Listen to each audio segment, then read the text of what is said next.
Okay, let's talk about why Liam Fox is a complete prat. He has just said that the EU is blackmailing over the divorce bill and trade should be negotiated at the same time. Now, this is irresponsible for two reasons that I want to go through. Firstly, I want to talk about EU citizens, and secondly, I want to talk about the sequencing of negotiations and why that's actually set up to prevent blackmailing over issues that should just get sorted. So firstly, it's entirely hypocritical of Liam Fox to say that the EU is blackmailing when he himself was one of the strongest proponents that EU citizens in our country should be used as bargaining chips. He said himself it is one of our main cards.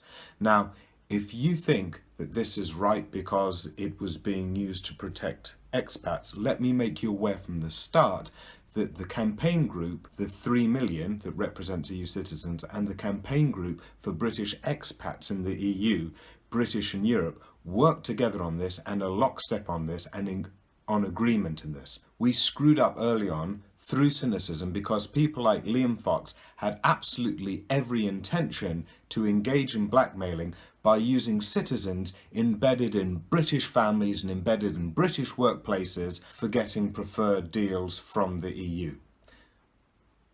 Point 2. This sequencing was agreed. This was set out by the EU 27. This was put on the table. David Davis said there'd be a row of the summer over this, but then capitulated on day one. Why did he capitulate? Well, to paraphrase the legal expert, Professor Michael Dugan of the University of Liverpool, because the EU was right.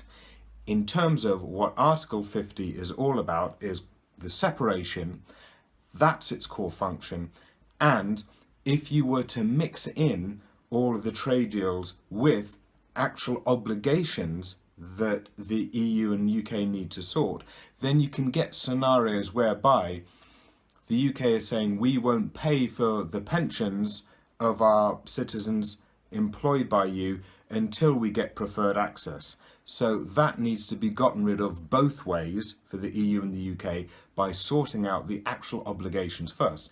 And those obligations include those pensions that I just mentioned, guarantees that we made together to countries like Ukraine for loan guarantees. That is tied in with security, which is dead important.